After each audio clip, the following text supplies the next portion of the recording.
Bismillahirrahmanirrahim. Jangan lupa subscribe ya. Hatib bin Balta'ah ni dia bocorkan rahsia rancangan strategi Fathu Mekah. Perancangan atas kertas dia bocorkan kepada orang Mekah.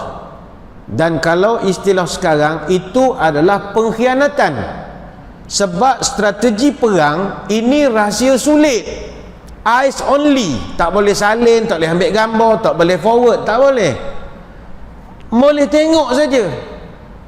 Tapi Hatib bin Balta'ah radhiyallahu anhu dia telah bocorkan rahsia perancangan Fathu Mekah kepada orang-orang di Mekah. Macam mana Nabi boleh tahu? Nabi ni tuan-tuan, dia ramai SB.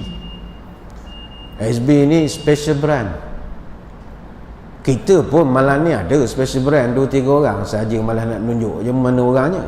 Kita pun ada mana-mana special brand ni daripada zaman Nabi Adam ada. Tapi Nabi punya special brand special betul. Siapa? Jibril. Main malaikat special brand memang terror lah. Kita tak nampak dia, dia nampak kita. Datang malaikat beritahu, ya Rasulullah ada masalah. Apa hal? Ini yang bincang dalam surat sulit tadi. Orang dah nak bocor, nak viral dah ni. Siapa punya kerja? Hatib bin Balta'ah. Nabi bila tahu Hatib bin Balta'ah, lantas Nabi buat mesyuarat tergempar, panggil Ali, Zubair, Al-Miqdad bin Aswad radhiyallahu anhum. Nabi panggil 3 orang komando dia yang terhebat, GGK, Grup Gerahkah, UTK punya geng. Ali, Zubair dengan Miqdad. Nabi pun panggil, Nabi tak cerita siapa-siapa. Nabi cuma kata, kamu bertiga bawa kuda selaju mungkin pergi ke Raudatul Khah. Raudatul Khah ni masih ada sampai sekarang. Dia satu tempat dekat dengan kaki bukit Jabal Air.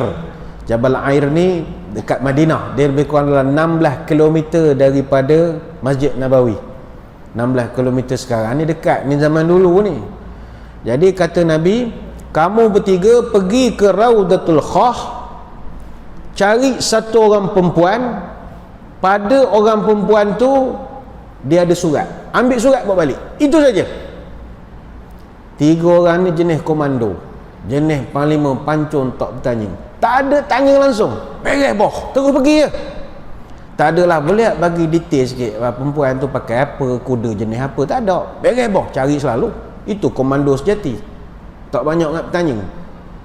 Terus pergi sampai-sampai mereka pun dapati memang ada orang perempuan mencurigakan. Maka faqulna akhrijil kitab. Ali pun bila tahan, dia kata, kak, mana surat? Surat yang awak bawa mana? Faqalat ma ma'i min kitabin. Surat apa? Oh, jangan main-main, saya tak bawa apa-apa surat. Ali ni, dia ni jenis komando. Arahan ambil surat, tak ada nak balas-balas pantun. Kata Zainal Ali, la takhrijinnal kitab aw lanulqiyanna siyab. Kak, bagi saya surat sekarang, kalau tak saya telanjangkan kau. Zaman tu tak ada suhakam, tak ada masalah. Suruhanjaya hak asasi manusia, lawyer-lawyer ni tak ada tentang hak asasi, peduli apa, dia telanjang je. Perempuan ni takutlah buatnya dia telanjang tengah padang pasir, tepuk kuda pergi tengah padang pasir. Raya orang Badui tengah padang pasir tu kan. Akhirnya dia takut, dia bagi surat. Dan mereka pun tak buka surat tu, bawa balik ke Nabi. Nabi dapat surat, Nabi buka. Detail. Pukul berapa, masuk pintu mana, brigade mana masuk dulu, mekanik ke, artileri ke, semua detail. Akhirnya Nabi buat mesyuarat tergempar. Nabi panggil sahabat dia yang senior, yang kanan-kanan, yang boleh simpan rahsia. Lantas Nabi pun cerita, kita ada masalah di kalangan kita, ada yang telah membocorkan rahsia strategi kita nak masuk Mekah dalam Fathu Mekah. Siapa ya Rasul? Nabi pun beritahu, Hatib bin Balta'ah. Umar Al-Khattab tepuk meja tu berdiri, ya Rasulullah, da'ni adrib unuqa hadzal munafiq. Ya Rasulullah, titahkan sekarang, nescaya saya bawa kepala dia depan tuan sekarang juga. Dia nak ngerat kepala orang je Umar. Saya pergi kerat kepala dia, saya bawa terus depan ni. Nabi kata sabar. Innahu qad syahida badron. Kata sabar. Hatib ini kita kena hormat dia sebab dia veteran perang Badar. Nabi kenal budi dia. Nabi kata dia ni veteran perang Badar. Dia ahli Badar, veteran perang Badar. Nabi hormat. Sampai Nabi pernah isytiharkan, a'malu ma syi'tum faqad wajabat lakumul jannah. Wahai veteran perang Badar, buatlah, ikut awak lah nak buat apa, sebab awak ni semua dah jadi ahli surga semua, kata Nabi. Ni hadis riwayat Bukhari, direkodkan dalam kitab peperangan, bab keutamaan orang yang menyertai perang Badar. Sebab perang Badar ni perang pertama yang dalam skala besar. Orang Islam masa tu tak ada pengalaman warfare, tak ada. Dia tak pernah ada combat pengalaman, tak ada. Mereka orang meniaga, orang bisnes, ajak perang, silat tak pernah belajar. Muka orang tak kerti buah, tak ada, apa pun tak ada. Jadi bila Nabi istiaw perang, zaman itu ada orang yang sanggup pergi walaupun tak bergerti, baru itulah pegang parangnya. Adalah latihan sikit-sikit, tapi kesanggupan mereka tu Nabi respect. Perang Uhud dan lain-lain tu dah ada formal bentuk ketenteraan. Lepas itu Nabi respect kepada ahli perang Badar. Maka Hatib bin Balta'ah Nabi panggil. Nabi panggil dia menggigil. Hukum bunuh kalau pecah rahsia negara ni. Jual rahsia, hukum bunuh. Tapi Nabi, kau mengenal awak ni veteran Badar, Nabi boleh maafkan. Kalau Nabi nak ikut cara Nabi Musa, dia tarik dah janggut Umar. Kau ni jaga macam mana anak buah gini, tarik boleh nak tarik. Tapi Nabi bukan passion begitu. Dan kisah Hatib bin Balta'ah ini Allah abadikan dalam Quran sebagai pelajaran kepada manusia.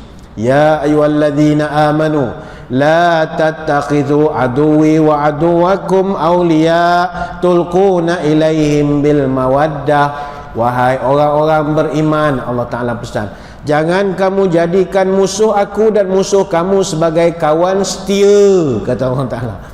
Orang tu tak suka aku, kau kawan sampai mati, buat apa?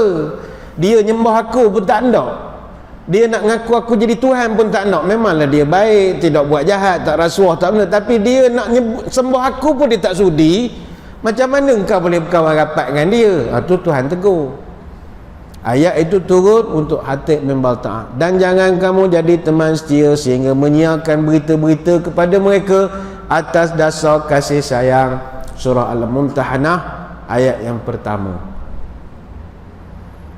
Lepas itu Hatib bin Balta'ah dia mengaku depan Nabi, ya Rasulullah, demi Allah saya bukan nak khianat, tapi saya hanya beritahu kepada saudara mara saya di Mekah supaya buat persiapan.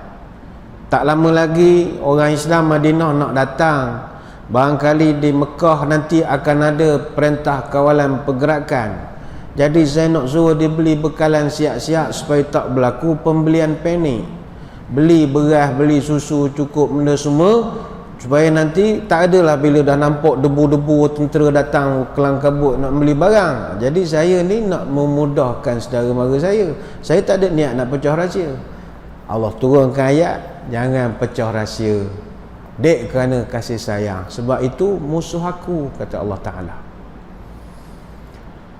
Apa lagi Nabi kita ya, kalau nak bandingkan dengan Nabi-Nabi yang lain dari segi hebat. Ada satu kelebihan Nabi, kata ulama. Saya percaya tuan-tuan pun di sini sering membayangkan Nabi kita ni miskin. Nabi kita, dia sebenarnya kaya, tapi dia memilih untuk hidup sederhana. Itu lain. Dia ada peluang, tapi dia tolak. Bukan kita menghina Nabi-Nabi yang lain, tapi ada di kalangan Nabi yang kita kenal memiliki kekayaan dan kekuasaan. Kenapa mereka dapat? Sebab minta. Ni bukan nak fitnah dak. Nabi Sulaiman alaihissalam, terkenallah dia sebagai seorang Nabi, seorang raja yang begitu hebat sekali. Bagaimana dia boleh dapat segala kekayaan dan kemuliaan? Dia minta. Allah rekodkan doanya dalam Quran, surah Sad ayat 38. Rabbighfirli wa habli mulkan la yanbaghi li ahadin min ba'di innaka antal wahhab. Wahai Allah, ampunkanlah saya nak mohon, anugerahkanlah kepada saya, wahabli mulkan, satu kerajaan, kurniakan saya satu kerajaan, la yanbaghi li ahadin min ba'di, yang mana kerajaan itu takkan dimiliki oleh sesiapa pun selepas pada saya. Allah beri, mu minta dapat, mu minta dapat. Dan memang kerajaan Nabi Sulaiman ni antara kerajaan yang paling sempurna zaman itu. Sebab Nabi Sulaiman ni, dia adalah seorang nabi, seorang raja, kaya raya, kuasa mutlak. 4 perkara ni kan orang tengah berperang siang malam benda ni. Pertama, nabi, berapa ramai orang nak jadi nabi? Kuantan 2-3 orang nak jadi nabi, tangkaplah dalam agama. Tak tahu benda dapat jadi nabi, dapat pencen kau. Ada. Kuantan jangan jadi nabi, jadi Tuhan pun ada. Mengaku jadi Tuhan ada, berapa dak habis dah. Yang kedua, Nabi Sulaiman ni raja. Berapa orang nak jadi raja? Ramai. Ni dalam masjid ni pun 2-3 orang beragas jadi raja ada. Dan nyusun salah silah. Kita ni keturunan raja, sudah-sudah lah merdeka dah kita ni. Tak habis-habis nyusun salah silah. Habis dah, lepas kemerdekaan sebarang tuntutan tahta ditutup. Walaupun mengaku lah negeri ni kita punya negeri, tak ada dah. Beragas dalam Facebook boleh, minta sejarah perlembagaan tak lepas. Raja berapa ramai jadi raja? Apa lagi? Kaya. Wah, kaya secerita lah, siang malam orang nak jadi kaya. Kuasa mutlak. Berapa ramai orang nak kuasa mutlak? Mana ada kuasa mutlak? Kita di Malaysia, mana ada absolute power? Ni dinaungi oleh ni ada, dia tidak ada yang mutlak. Tapi Nabi Sulaiman 4 disapu. Nabi Sulaiman punya kekuasaan begitu mutlak sehingga kata ulama dalam Quran Allah Ta'ala sebut dia punya kekuasaan tak ada orang dapat lepas pada itu. Dia boleh bercakap dengan burung. Itu ada dalam surah An-Naml ayat 15 dan 16. Dia boleh borak dengan burung hud-hud. Boleh borak. Burung hud-hud lambat masuk baris kawat, dia boleh tanya, "Mu gimana?" Dia boleh borak dengan burung. Nabi Sulaiman boleh memahami bahasa semut. Surah An-Naml ayat 18. Dengan semut dia boleh borak. Nabi Sulaiman. Nabi Sulaiman boleh perintah angin. Surah Sad ayat 36. Tuan-tuan kalau nak tukar angin sejuk, panas, laju ke slow pakai remote. Nabi Sulaiman tunjuk je. Sah angin ala ke sana. Suh panas sikit. Cup sejuk sikit. Pada tangan dia je. Nabi Sulaiman. Nabi Sulaiman boleh menundukkan jin. Itu surah Sad ayat 37 sampai 38. Baik tu orang kalau jampi serapah baca ayat, banyak ayat Nabi Sulaiman. Nabi Sulaiman ni jin segan dengan dia. Jin dengar jaga dia. Nabi Sulaiman juga dia boleh melelehkan tembaga macam air. Dia pegang besi cair. Itu Allah rekod dalam surah Sabah ayat 12. Dan Nabi Sulaiman punya terror, dia boleh pindahkan istana raja. Bukannya rumah, istana dengan halaman-halaman dia angkat. Bukan pakai delivery, tak. Lepas laju, tak. Pakai jin. Itulah Nabi Sulaiman. Ni bukan cerita drama, tak. Dalam Quran semua cerita kan. Dia pindahkan istana Queen of Sheba. Queen of Sheba ni Ratu Balqis atau Ratu Bilqis. Yang jadi pos lajunya jin Ifrit. Allah rekodkan dalam surah An-Naml ayat 39. Ana atika bihi qabla an taquma min maqamika wa inni alaihi laqawiyyun amin. Ampun tuanku, patik akan bawa istana Balqis menghadap di depan tuanku. Belum sempat tuanku berdiri daripada singgasana, patik dah bawa ke depan. Sekelip mata patik boleh bawa. Apa sebab?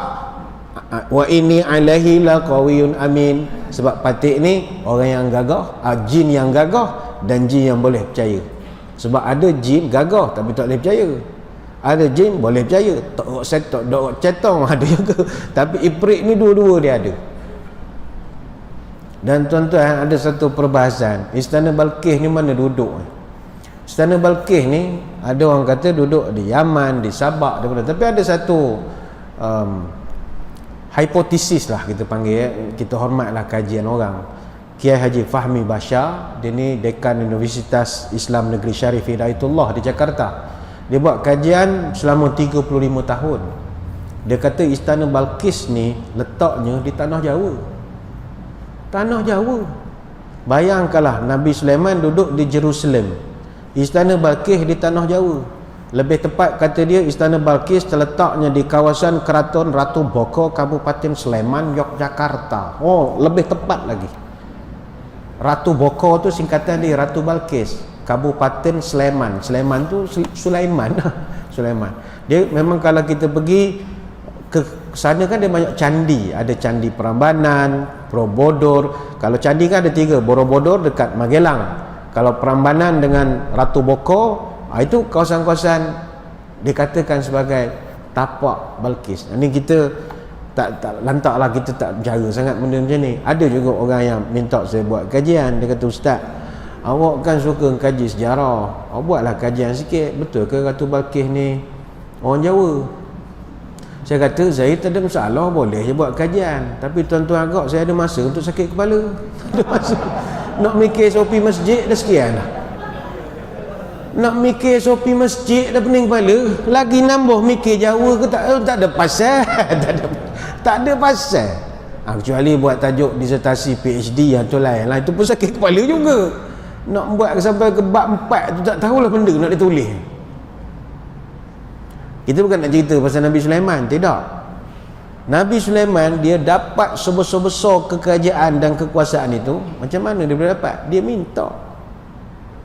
Nabi kita dapat offer, tolak, minta jauh sekali. Dia tak pernah minta, tapi offer pula lagi. Ada satu hadis daripada Ibnu Abbas, annallaha arsala ila nabi malakan minal malaikah ma'al malaki Jibril. Satu hari, kata Ibn Abbas, Allah utuskan satu malaikat yang Nabi tak kenal. Malaikat ni baru jumpa, tetapi dia diiringi oleh malaikat Jibril. Jibril Nabi camah. Faqala lahul malak, malaikat yang baru ni dia pun beritahu pada Nabi, ya Muhammad, inna Allah azza wa jalla yukhayyiruka baina an takuna nabiyyan abdan atau nabiyyan malikan. Wahai Muhammad, saya ni adalah utusan Allah untuk membawa offer letter, surat tawaran, untuk tuan memilih. Macam nak perbaharui kontrak, tuan boleh pilih sama ada nak jadi nabi, dalam masa yang sama jadi hamba biasa, rakyat biasa, ataupun nabi yang malikan, atau nak jadi nabi dalam masa yang sama jadi raja, macam Nabi Sulaiman. Tuan boleh pilih. Sekarang ada surat sign saja. Rupa malaikat ni daripada JPA, agaknya JPA dia sebelah-sebelah kerajaan langit sana, turun untuk uruskan perjawatan bahagian sumber manusia, sumber nabi-nabi agaklah. Mak nabi tak kenal, bawa tawaran jadi nabi, mana kontrak sebagai nabi kita teruskan, tapi kita up tuan jadi raja. Mana Mekah ni tuan jadi raja. Faltafati Rasulullah sallallahu alaihi wasallam ilal Jibril kal mustashir fa'auma'a ilaihi an tawaddu.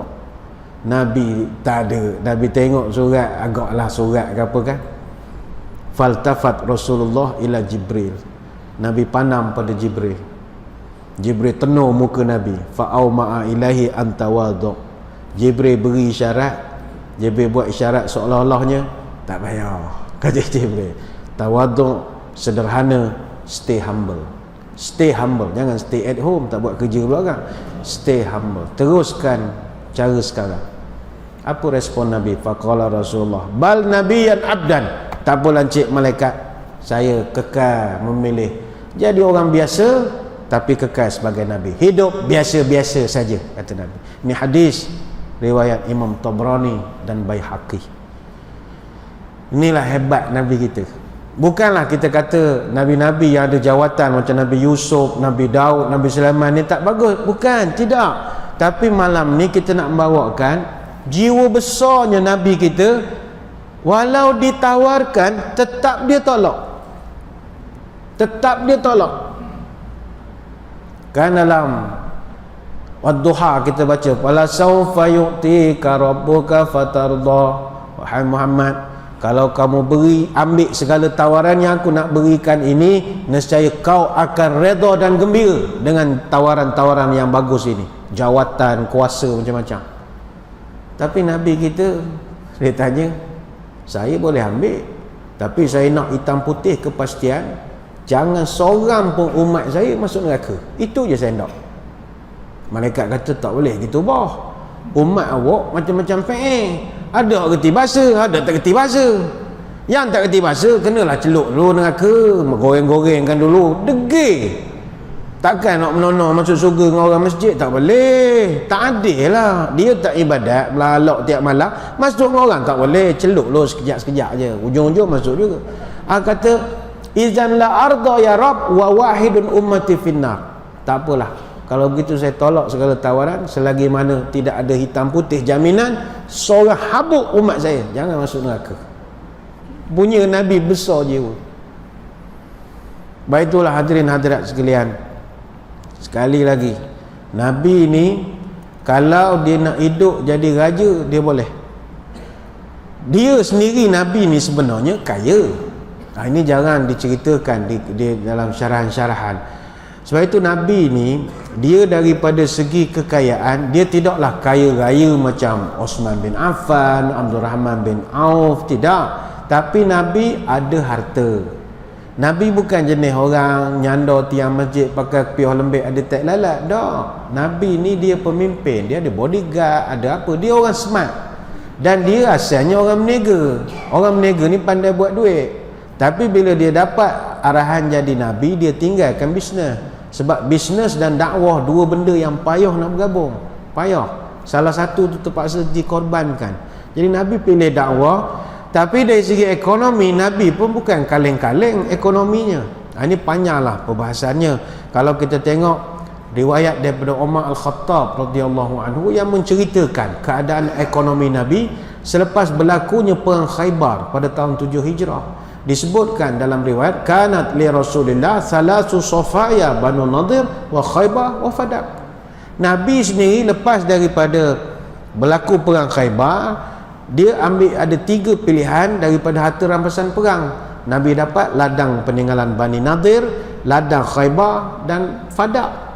Besar. Dan kata Umar, fa amma Banu Nadir fakanat hubusan li nawaibihi. Hasil mahsul daripada ladang Bani Nadir, Nabi gunakan hubusan li nawaibihi untuk bayar ataupun membiayai keperluan diri Nabi.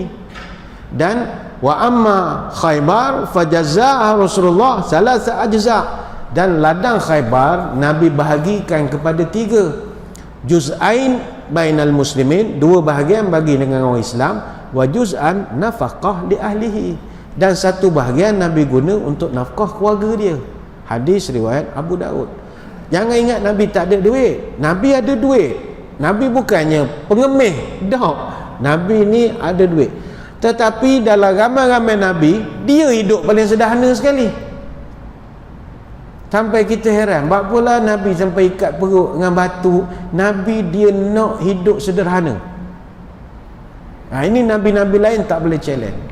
Kalau Nabi lain pun tak boleh challenge, kita lagi lacak ayam kita ni. Contoh paling mudah, berapa orang di kalangan tuan-tuan yang boleh ikut Nabi 1 bab saja? Nabi tak pernah kenyang 3 hari berturut-turut. Kita kenyang daripada awal tahun 2020 kenyang. Daripada Januari asal PKP 18 Mac sampai malam ni kenyang semua. Nabi tak pernah kenyang. Ma syaba'a Rasulullah salasata ayamin mutawaliyatin. Nabi dia buat satu tabiat, dia tak akan kenyang 3 hari berturut-turut. Hari ni dia kenyang, esok dia pastikan dia lapar ataupun kurangkan makan. Dia buat disiplin. Sebab itu Nabi tidak ada penyakit-penyakit yang teruk. Orang kita makan tak ada lah peluh berkira, makan selera.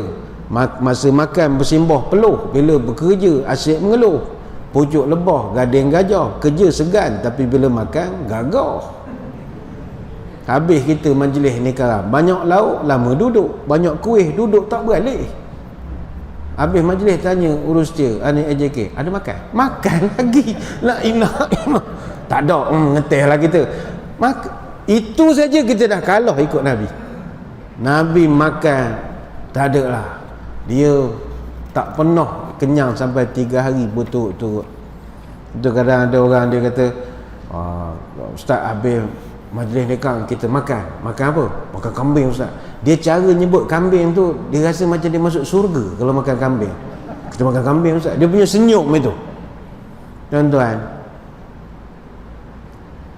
Nabi kata Anas bin Malik radhiyallahu anhu, ni bab kambing ni bukan tak nak beri tuan-tuan makan kambing dah. Kata Anas bin Malik, ma akalan nabiyyu khubzan muraqqaqan wala syatan masmutatan hatta laqi Allah. Kata Anas bin Malik, Nabi sepanjang saya jaga dia tidak pernah makan roti empuk, roti lembut macam gardenia, tak pernah. Roti dia empah kong-kong macam tukur. Dan wala syatan masmutatan, dan Nabi tidak pernah makan kambing panggang sampailah dia meninggal. Saya tak pernah tengok. Hadis Bukhari. Orang kita kalau makan kambing bakar macam masuk surga, muka masing-masing. Oh, masya-Allah, Allah. Allah, Allah, Allah, Allah, Allah. Dia tanya ngapa gini? Sunnah. Sunnah apa? Sunnah benda awak ni? Sunnah Nabi mana? Oh, ngaji tak habis. Makan kambing tu rasa masuk surga. Awak surga tidak masuk hospital pula tu. La ilaha illallah. Oh, beduh makan dengan nasi mandi. Dah awak nak makan, nak minta darah mencekik, lah lah, janganlah muka tu macam muka perasan ahli surga. Janganlah begitu. Biasa-biasa dah lah. Bismillah. Makan roti canai pun begitu. Makan ikan patin, makan biasa-biasa dah lah. Ini Allah, Allah, Allah, Allah. Bahkan bila tanya, ustaz tak makan kambing? Tak makan kambing. Tak makan. Dia punya tajuk tu macam, masuk neraka lah ustaz tak makan kambing. Awak ni tak habis ngaji, kau ingat lah. Nabi tak makan kambing beria begitu. Tak, Nabi makan kambing, tapi bukanlah barbecue macam kambing bakar style buffet Ramadan tu, tidak. Makan belauk lah. Ingat, kalau nak jual kambing golek pun jangan nak jual-jual nama Nabi. Oh, ni kegemaran Nabi, siapa makan masuk surga. Jangan. Tak ada kena-mengena. Tak boleh gunakan ayat-ayat begitu untuk meniaga. Banyaklah kalau kita nak cerita pada malam ni, tapi ialah suasana PKPP ini kita tak digalakkan sangat untuk berkumpul dalam waktu yang lama. Jadi saya kira sekadar itulah sembang-sembang kita pada malam ini. Maka Nabi kita sebagai penghulu segala Nabi, saya ingat tuan-tuan pun bolehlah bersetuju untuk mengatakan memang Nabi kita layak jadi penghulu kepada seluruh Nabi, tanpa kita merendahkan pun maruah dan kedudukan Nabi-Nabi yang lain. Tetap kita respect pada mereka, tapi Nabi kita tetap pujaan hati kita. Maka berikanlah afundi tuan-tuan kepada Nabi kita, supaya dia dapat bendera di hari kiamat jadi ketua Nabi-Nabi, ketua manusia. Macam mana cara afundi itu? Baca sajalah doa, Allahumma rabba hadhihi da'wati tammah wassalatil qa'imah ati Muhammadan alwasilata wal fadilah wa ba'athul maqaman mahmudan alladhi wa'atah. Siap terjemahan pun tak apa. Ya Allah, Tuhan yang menentukan seruan azan dan semayang yang akan didirikan, kurniakanlah kepada Nabi Muhammad kedudukan yang mulia dan terpuji. Limpahkanlah kepadanya makam yang terpuji yang telah engkau janjikan. Oh, macam TV pula. Baca 5 kali sehari dengan azan. Nabi kata ini orang sayang aku sayang dia, dapat syafaat. Sekadar itu sembang-sembang malam ni. Saya ucap ribuan terima kasih di atas undangan. Mohon maaf sebarang kekurangan. Moga-moga kita bertemu pada lain-lain kesempatan. Sebelum berpisah, marilah kita menadah tangan berdoa. Moga majlis kita diberkati ilahi dan Allah pelihara kita dari